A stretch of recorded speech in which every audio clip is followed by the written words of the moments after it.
Hey everyone, this lesson is on chloroquine and hydroxychloroquine's mechanism of action, more specifically on its antiviral properties against SARS coronavirus 2 or SARS-CoV-2, the novel coronavirus that causes COVID-19. So if you want more information on chloroquine and hydroxychloroquine in general, please check out my other lesson on that topic. So chloroquine and hydroxychloroquine have multiple effects on cellular and organelle functioning. For one, these medications have immunomodulatory effects. They can actually inhibit certain immune cell functions, which is helpful when we're trying to treat autoimmune conditions. So they can actually be used to treat certain rheumatological conditions like lupus and rheumatoid arthritis. I'm not going to talk about these immunomodulatory effects in this lesson, but if you want more information, please check out my other lesson on chloroquine and hydroxychloroquine. The second major property that these medications has is that they can alkalinize vacuolar or organelle pH, like the lysosomal pH. So the reason is that chloroquine is alkaline, and it can actually enter into organelles like the lysosome, and they can enter into endosomes as well to actually increase the pH of those organelles, decreasing those organelle function. So it can be used to treat malaria. So malaria is caused by the protozoa of Plasmodium species. So it can inhibit protozoal food vacuole functioning by alkalinizing that food vacuole. And as I mentioned before, it can actually alkalinize the endosomes, lysosomes, and it can actually inhibit endocytosis and lysosomal fusion and function. The third property of chloroquine is that it is known to be a zinc ionophore. So being a zinc ionophore, it can actually allow the influx of zinc into cells and into organelles like lysosomes. And there's some question as to allowing the zinc into cells, does it also have an anti-cancer effect as well? I'm not going to talk about that here, but that's something interesting to note as well. And the fourth point I want to make here is that chloroquine and hydroxychloroquine are known to bind to sialic acids. And I'll talk about what sialic acids are a little later on. So point 2, 3, and 4 are the points I'm going to talk about in this lesson with regards to antiviral action against SARS-CoV-2 or the coronavirus that causes COVID-19. So a quick disclaimer before I get into the antiviral properties of these medications. This evidence I'm going to show you has been shown in vitro studies, essentially in a cell culture petri dish. So keep that in mind before we get into these antiviral mechanisms of action. So before I get into the mechanism of action, I want to lay down the setting as to where all of this is taking place. So here is the plasma membrane of the host cell, and here is the host cell itself. Here is a lysosome, an acidified organelle that is responsible for recycling of nutrients and other waste products. And here is the nucleus that contains the genetic code. The first point I want to talk about here is that chloroquine inhibits endocytosis. We talked about how chloroquine is an alkalinizing agent. Well, we're going to talk about how it blocks endocytosis. And there's a paper that has shown that it can block Zika virus infections. So this is where we're going to start. So this paper talks about how it blocks endocytosis. So the SARS-CoV-2 virus is here, and this virus contains spike or S proteins on its surface. These S proteins allow it to bind to ACE2 receptors on the host cell. When it does actually bind to the ACE2 receptor, it can actually be endocytized into the cell, into an endosome. So it gets brought into the cell in this little endosome.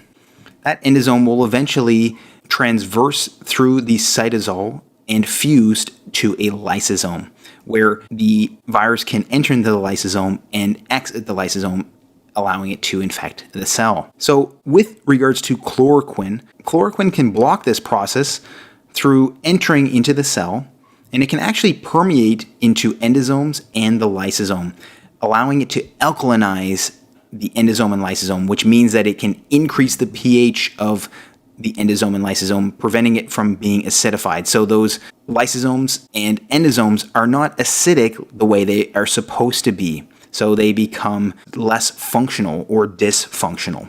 It may also inhibit a proton pump on the lysosome. I've talked about this in previous lessons that there may be some inhibition of a proton pump on the lysosome known as VATPase or vacuolar ATPase, although this is not entirely known at present.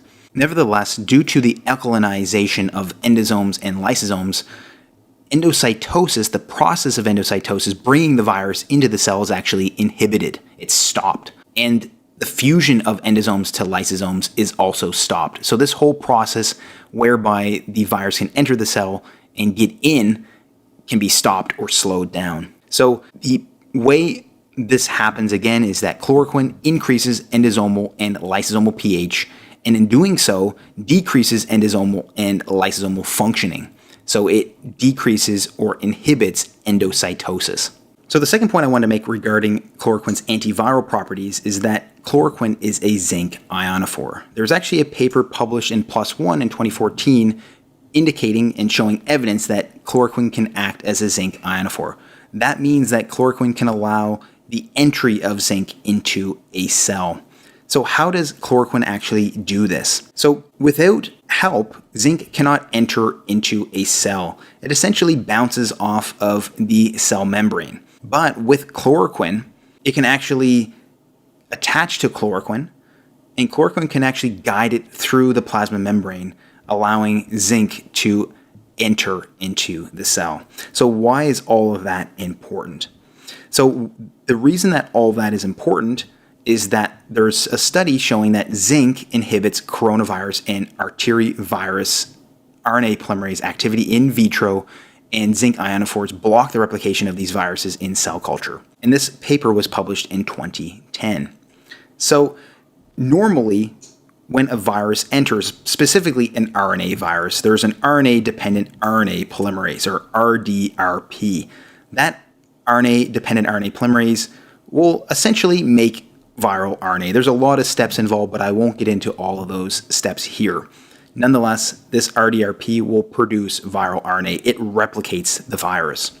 However, when there is chloroquine and zinc around, these can cross over the plasma membrane together. Again, the chloroquine acts as a zinc ionophore, allowing zinc and chloroquine to enter into the cell.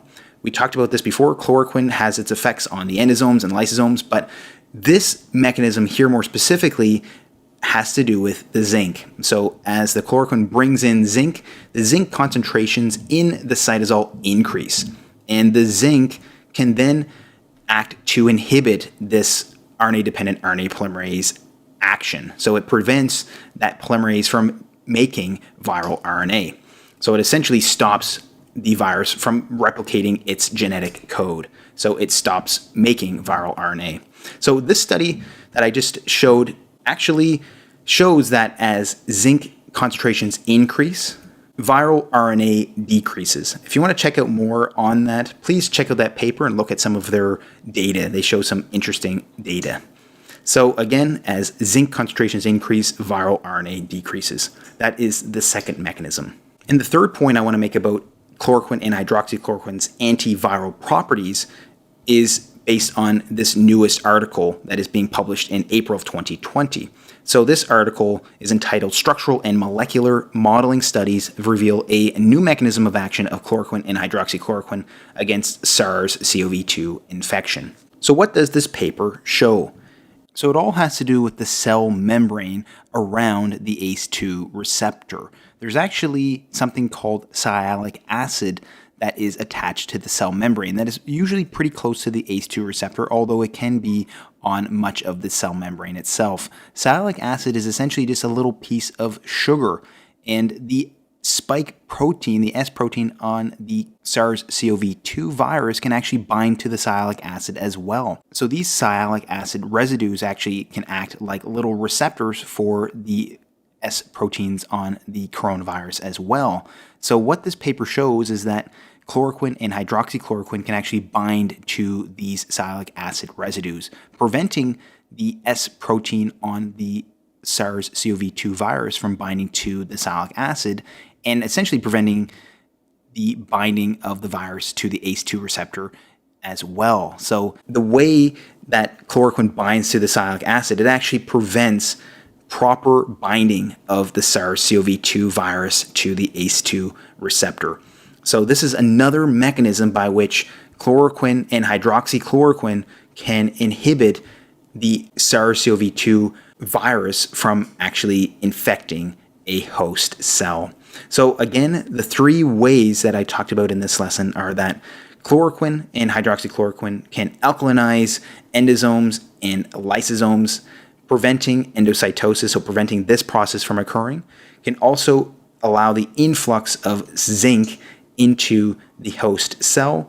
Increased zinc concentrations can lead to inhibition of the RNA-dependent RNA polymerase and preventing viral RNA from being formed. The third point is that chloroquine and hydroxychloroquine can bind to sialic acid, preventing the S protein on SARS-CoV-2 from properly binding to the ACE2 receptor. So these are the few mechanisms by which chloroquine and hydroxychloroquine have been shown to have some antiviral effects, at least in vitro. Again, the big disclaimer here is that all of this has been shown in vitro, essentially in cell culture in a petri dish.